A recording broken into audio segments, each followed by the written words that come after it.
বন্ধুরা আজকের এই ভিডিওতে আমরা কথা বলবো মার্বেল ইউনিভার্সের সবথেকে স্মার্টেস্ট ক্যারেক্টারদের সম্বন্ধে। বন্ধুরা আজকের এই ভিডিওতে আমরা আয়রন ম্যানের ইন্টেলিজেন্সকে নিয়ে কথা বলবো এবং সুরি থেকে শুরু করে ক্যাং দ্য কনকোয়ার পর্যন্ত আমরা এই সমস্ত ক্যারেক্টারের ইন্টেলিজেন্সকেও কম্পেয়ার করব এবং আমরা দেখব মার্বেল সিনেমাটিক ইউনিভার্সের মধ্যে এই সমস্ত ক্যারেক্টারগুলো নিজের ইন্টেলিজেন্সের কতটা বেশি পরিমাণে ফিটসকে পারফর্ম করেছে এবং কমিকের মধ্যেও দেখার চেষ্টা করব এই সমস্ত ইন্টেলিজেন্ট ক্যারেক্টারগুলো কমিকের মধ্যে কি কি জিনিসকে তৈরি করেছিল এবং এই সমস্তর উপর ভিত্তি করে আমরা আজকে মার্বেলের সবথেকে স্মার্টেস্ট 10টি ক্যারেক্টারের র‍্যাঙ্কিং ভিডিওকে বানানো হয়েছে। বন্ধুরা আজকের এই ভিডিওটা অনেকটাই বেশি পরিমাণে ইন্টারেস্টিং হতে চলেছে, তাই বন্ধুরা ভিডিওটাকে শেষ পর্যন্ত দেখতে ভুলবেন না। বন্ধুরা ভিডিওটাকে শুরু করার আগে আমি আপনাদেরকে বলে দিই যে আপনারা যদি এই চ্যানেলে নতুন এসে থাকেন তাহলে চ্যানেলটিকে সাবস্ক্রাইব করবেন এবং ভিডিওটা ভালো লাগলে লাইক করতেও ভুলবেন না। নাম্বার 10 স্পাইডারম্যান অর্থাৎ আমাদের পিটার পার্কার। নাম্বার 10 এ রয়েছে স্পাইডারম্যান, যে বেসিক্যালি নিজে পাওয়ার এবং ওয়েব শুটিং এর জন্য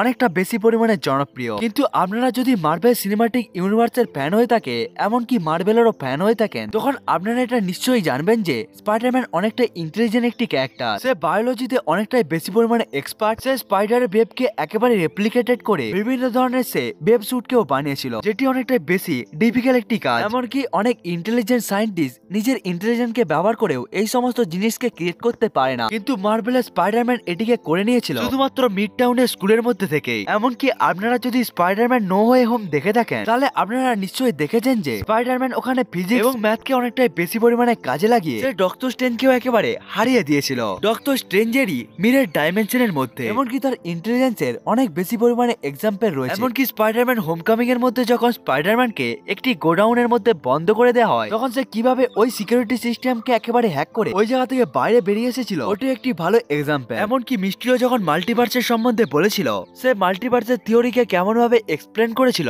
এটিও স্পাইডারম্যানের ইন্টেলিজেন্সের একটা বড় এক্সাম্পল। এমনকি শুধুমাত্র এমসিইউর পিটার পার্কার নয়, এমনকি অন্য ইউনিভার্সের মধ্যে থাকা বাকি দুটো স্পাইডারম্যানও অনেকটাই বেশি পরিমাণে ইন্টেলিজেন্ট, যেটিকে আমরা স্পাইডারম্যান নো ওয়ে হোমের মধ্যেও দেখতে পেয়ে গিয়েছিলাম। কমিকের মধ্যে দেখানো হয়েছিল স্পাইডারম্যানের আইকিউ হলো 250, যেটি অনেকটাই বেশি। Number 9 doctor octopus. Doctor octopus হলো একটি অ্যান্টি হিরো। ডক্টর অক্টোপাসকে আমরা সবথেকে প্রথমে দেখতে পেয়েছিলাম টোবি ম্যাগুয়ারের স্পাইডারম্যান মুভির মধ্যে, যেটির মধ্যে ডক্টর অক্টোপাসকে একটি ভিলেন হিসেবে দেখানো হয়েছিল। কিন্তু মুভির শেষ সিনে আমরা জানতে পেরে যাই যে ডক্টর অক্টোপাসের ভিতরেও একটি হিরো লুকিয়েছিল, যে নিউ ইয়র্ক সিটিকে বাঁচানোর জন্য নিজেকে একেবারে স্যাক্রিফাইস করে দিয়েছিল এবং সে নিজের পাগলামিকেই একেবারে আটকিয়ে দিয়েছিল। আসলে ডক্টর অক্টোপাস একটি ভিলেন ছিল না, বরং সে খুবই বেশি ইন্টেলিজেন্ট একটি সায়েন্টিস্ট ছিল, যে নিজের এক্সপেরিমেন্টকে নিয়ে অনেকটাই বেশি পরিমাণে পাগল ছিল এবং এরপরে তার সাথে জুড়ে থাকা নিউরাল আর্মগুলোকে কন্ট্রোল প্রথমে করতে থাকে, কিন্তু এরপরে এই সমস্ত আর্মগুলো ডক্টর অক্টোপাসকে কন্ট্রোল করতে থাকে। এই জন্যই স্পাইডারম্যান নো ওয়ে হোমের প্রথম দিকে সে একটি ভিলেনের মতোই বিহেভ করছিল,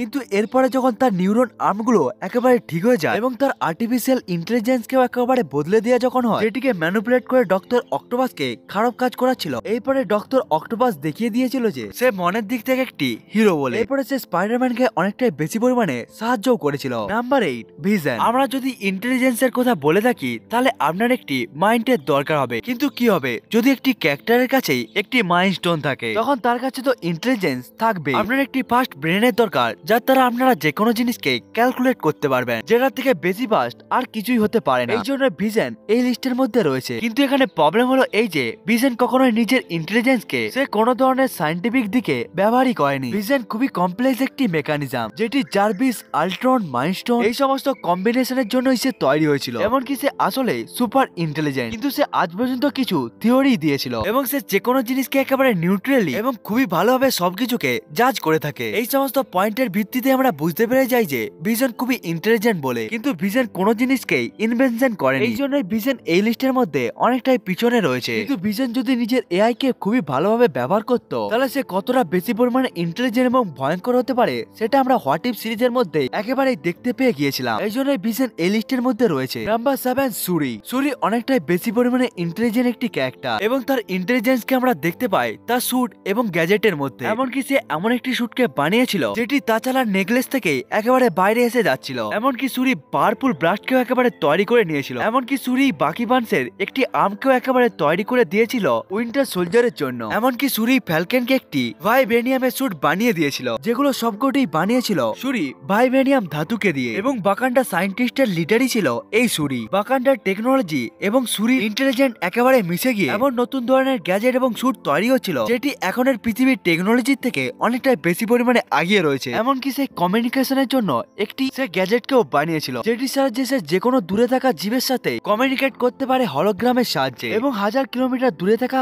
গাড়িকেও সে অতি সহজে হ্যাক করে নিয়ে সে ওই গাড়িকে কন্ট্রোল করতে পারত। এমনকি সুরি বাকান্ডার টেকনোলজিকে ব্যবহার করে যে কোনো মানুষের জীবনকেও একেবারে বাঁচিয়ে নিতে পারত। সুরি আসলে খুবই ইন্টেলিজেন্ট একটি ক্যারেক্টার। আসলে সুরি এই লিস্টের মধ্যে এই জন্যই পিছনে রয়েছে সুরি নিজের ইন্টেলিজেন্সের জন্য বাকান্ডার টেকনোলজি এবং ভাইবেনিয়াম ধাতুর উপরে অনেকটাই বেশি পরিমাণে নির্ভরশীল বলে। নাম্বার 6 ফ্যাস্টস। নাম্বার 6 রয়েছে ইটারনালের বিগ ব্রেন ফ্যাস্টস। এই ক্যারেক্টারকে আমরা রিসেন্টলি দেখতে পেয়েছিলাম এবং সে একটি মুভির মাধ্যমে ইন্টেলিজেন্সের দিকে অনেকগুলো ক্যারেক্টারকে একেবারে পিছনে ফেলিয়ে দেয়। এমনকি এই ক্যারেক্টারটাই অনেকটাই বেশি পরিমাণে বুদ্ধিমান, এমন ক্যারেক্টার যে 1000 বছর ধরে বেঁচে রয়েছে এবং সে নিজের ইন্টেলিজেন্সকে ব্যবহার করে সে ভিন্ন ভিন্ন ধরনের ইনোভেশনকেও করেছিল এবং সে নিজের ইন্টেলিজেন্সকে একটি নেক্সট লেভেলের মধ্যে নিয়ে চলে গিয়েছিল। এমনকি ইটারনালের কাছে এমন একটি স্পেসশিপ ছিল যেটি সূর্যের পাশ দিয়ে যাওয়ার পরেও ওই শিপটি একটুমাত্র ক্ষতিগ্রস্ত হয়নি এবং এই সমস্ত গ্যাজেট গুলোকে তৈরি করেছিল ইটারনালের ফ্যাস্টস। এমনকি সে 1000 বছর ধরে মানুষের জন্য বিভিন্ন ধরনের কারুকার্য এবং গ্যাজেটকে বানিয়েছিল। এমনকি সেই স্টিম ইঞ্জিন এবং কমিউনিকেশনের জন্য ফোনকেও তৈরি করেছিল। এখান থেকে আপনারা বুঝতে পারছেন ফ্যাস্টো কতটা বেশি পরিমাণে বুদ্ধিমান বলে। এমনকি ফ্যাস্টো এমন একটি গ্যাজেটকে বানিয়েছিল যেটির দ্বারা সে ইকারিসের পাওয়ারকে একেবারে কন্ট্রোল করতে পারছিল। এমনকি সে কিছু সময়ের জন্য ইকারিসকেও একেবারে হারিয়ে দিচ্ছিল। Number 5 ক্যাং the conquer. এবং ক্যাং এর সবথেকে ইন্টেলিজেন্ট ভেরিয়েন্ট হলো হিউ রিমেন্স, যেটিকে আমরা মার্ভেল সিনেমাটিক ইউনিভার্সের মধ্যেই দেখতে পেয়েছিলাম এবং এই ক্যারেক্টারটিও অনেকটাই বেশি পরিমাণে ইন্টেলিজেন্ট এবং ক্যাংই সেই পার্সন ছিল যে মাল্টিভার্সের থিওরিকে একেবারে ডিসকভার করে নিয়ে সে ওই মাল্টিভার্সকে একেবারে নিজের ইচ্ছে অনুসারে কন্ট্রোল করতে থাকে এবং সে ওই পদ্ধতিকে খুঁজে নেয় যেটির সাহায্যে সে মাল্টিভার্সের মধ্যে যে কোনো জায়গা এবং যে কোনো সময়ের মধ্যেই চলে যেতে পারত। এমনকি এই জিনিসটা অনেকটাই বেশি পরিমাণে কমপ্লেক্স একটি জিনিস। আপনারা এখান থেকে জানতে পারবেন ক্যাং এতটাই বেশি পরিমাণে বুদ্ধিমান যে টিভি যেটি বানানো হয়েছিল টাইমলাইনকে একেবারে ঠিক রাখার জন্য ওই টিভিকেই বানিয়েছিল ক্যাং। এমনকি টিভির মধ্যে থাকা টেকনোলজি এবং ওই সমস্ত বড় বড় স্ট্রাকচারকেও বানিয়েছিল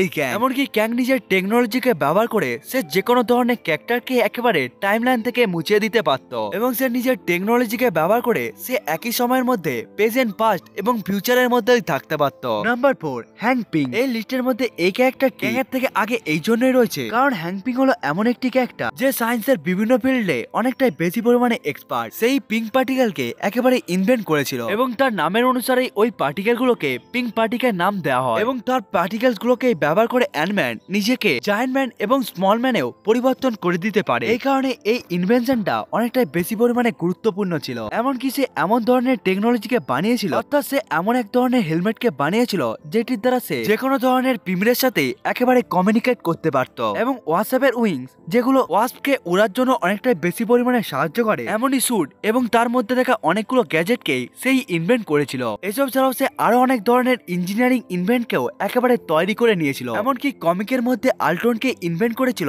এই হ্যাংক পিং, কিন্তু এমসিইউর মধ্যে দেখানো হয়েছিল আল্ট্রনকে তৈরি করেছিল টনি স্টার্ক, কিন্তু কমিকের মধ্যে এটা সত্য নয়। আসলে কমিকের মধ্যে আল্ট্রনকে বানিয়েছিল হ্যাংক পিং, অর্থাৎ এই ক্যারেক্টারটি অনেকগুলো আর্টিফিশিয়াল ইন্টেলিজেন্সকে বানিয়েছিল এবং সে বিভিন্ন ধরনের স্যুট এবং গ্যাজেট বানানোর সাথে সাথে সে পিঙ্ক পার্টিকেলকে একেবারে ডিসকভার করে নিয়েছিল। Number 3 Bruce Banner. Bruce Banner হালকে পরিবর্তন হয়ে গিয়ে স্ম্যাশ করার সাথে সাথে সে নিজের ব্রেনকে খুবই ভালোভাবে ব্যবহার করতেও জানতো। এমনকি মার্ভেল সিনেমাটিক ইউনিভার্সের মধ্যে ব্রুস ব্যানারের ইন্টেলিজেন্সের কিছুটা মাত্র নমুনাকে দেখানো হয়েছিল যে তার কাছে বায়োলজি, ফিজিওলজি এবং কেমিক্যালের অনেকটাই বেশি পরিমাণে এক্সপিরিয়েন্স রয়েছে। এমনকি টনি স্টার্ক আল্ট্রনকে বানানোর জন্য ব্রুস ব্যানারেরই অনেকটাই বেশি পরিমাণে সাহায্য নিয়েছিল। এমনকি টাইম মেশিনকে বানানোর জন্য প্রফেসর হাল্কের বুদ্ধি থেকে সব থেকে প্রথমে নেওয়া হয়েছিল, কিন্তু এর ইন্টেলিজেন্স কমিকের হাল্কের ইন্টেলিজেন্সের কাছে কিছুই নয়। কমিকের মধ্যে থাকা ব্রুস ব্যানার এর থেকে অনেকটা বেশি পরিমাণে ইন্টেলিজেন্ট। কমিকের মধ্যে আয়রন ম্যান এবং মিস্টার ফ্যান্টাস্টিকের মতো ক্যারেক্টাররাও কোনো কিছুকে ইনভেনশন করার আগে তারা ব্রুস ব্যানারের কথাকে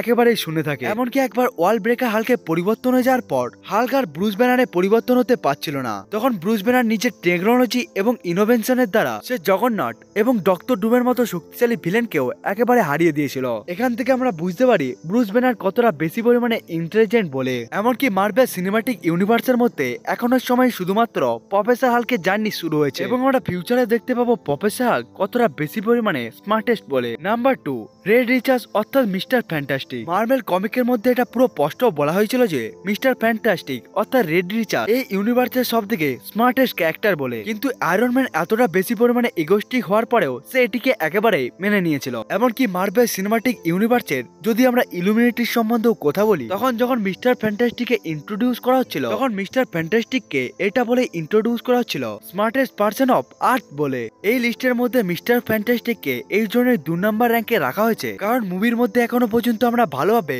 মিস্টার ফ্যান্টাস্টিকে স্মার্টেস্ট এবিলিটিকে এখনো দেখতে পাইনি। এমনকি কমিকের মধ্যে সবসময় ডিবেট চলতেই থাকে মিস্টার ফ্যান্টাস্টিক এবং টনি স্টার্কের মধ্যে কে বেশি পরিমাণে স্মার্টেস্ট বলে। আসলে টনি স্টার্ক অর্থাৎ আমাদের আয়রন ম্যান বেসিক্যালি বিভিন্ন ধরনের টেকনোলজিকে দিয়ে বিভিন্ন ধরনের শক্তিশালী আধুনিক হাতিয়ার এবং স্যুটকে বানায়। অন্যদিকে মিস্টার ফ্যান্টাস্টিক সাধারণত বিভিন্ন ধরনের সাইন্টিফিক্যালি রিসার্চকে খুঁজে থাকে, অর্থাৎ সে নেগেটিভ জোন এবং যে কোনো ডাইমেনশনের মধ্যে যাওয়ার রাস্তাকে সে একেবারেই খুঁজতে থাকে। এমনকি সেই মার্ভেল ইউনিভার্সের মধ্যে প্রথম ক্যান্সারকে ঠিক করার ওষুধকে তৈরি করেছিল। এমনকি কমিকের মধ্যে মিস্টার ফ্যান্টাস্টিকের আইকিউ কে অনেকটা বেশি বলা হয়েছে, যে মাত্র 14 বয়সের মধ্যে অনেক কিছুকে ক্রিয়েট করে নিয়েছিল।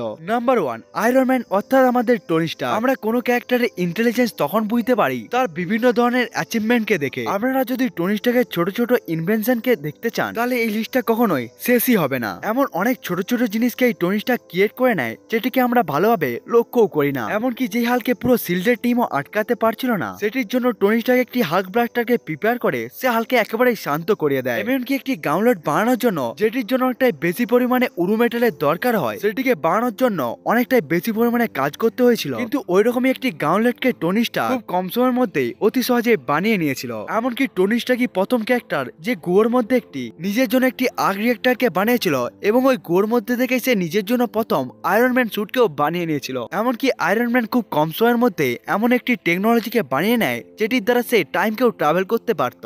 টনি এমসিইউর মধ্যে সব থেকে বড় অ্যাচিভমেন্ট করেছে ইন্টেলিজেন্সে। এমনকি আয়রন ম্যানের বানানো জিনিস কতটাই বেশি পরিমাণে ভয়ঙ্কর হতে পারে সেটাকেও আমরা দেখতে পাই যখন অ্যাভেঞ্জার টিম আল্ট্রনকে আর কন্ট্রোল করতে পারে না। এসব ছাড়াও টনি স্টার্ক মার্ভেল সিনেমাটিক ইউনিভার্সের মধ্যে আরো অনেক ধরনের ইনভেনশনকে তৈরি করেছিল। বন্ধুরা, তাই আমার মতে মার্ভেল ইউনিভার্সের সব থেকে স্মার্টেস্ট ক্যারেক্টার হলো আয়রন ম্যান। বন্ধুরা, আজকের এই ভিডিওটা আপনাদেরকে কেমন লাগলো কমেন্ট করে বলতে ভুলবেন না। বন্ধুরা, আপনার হিসাবে মার্ভেল ইউনিভার্সের সব থেকে স্মার্টেস্ট ক্যারেক্টার কোনটি সেটিকেও কমেন্ট করে বলতে ভুলবেন না। বন্ধুরা, আজকের ভিডিওটা এতটা পর্যন্তই। দেখা হচ্ছে অন্য একটি ভিডিওতে, ততক্ষণের জন্য বাই বাই।